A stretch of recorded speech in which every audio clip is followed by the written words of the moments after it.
ஆறுபடை ஆறுபடை ஆறுபடை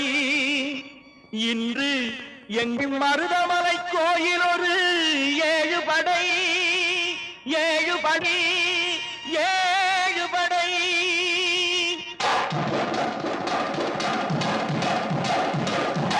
மருதமலைக்கு நீங்க வந்து பாருங்க ஒரு தரம் மருதமலைக்கு நீங்க வந்து பாருங்க ஈசன் மகனோடு மனம் விட்டு பேசி பாருங்க மருதமலைக்கு நீங்க வந்து பாருங்க ஈசன் மகனோடு மனம் விட்டு பேசி பாருங்க தீராத வினைகள் எல்லாம் தீர்ந்து போகுங்க சத்தியமா சொல்லுறேன் தீராத வினைகள் எல்லாம் தீர்ந்து போகுங்க அது தீராவிட்டால் வந்து என்னை கேளுங்க அது தீராவிட்டால் வந்து என்னை கேளுங்க மருதமலைக்கு நீங்க வந்து பாருங்க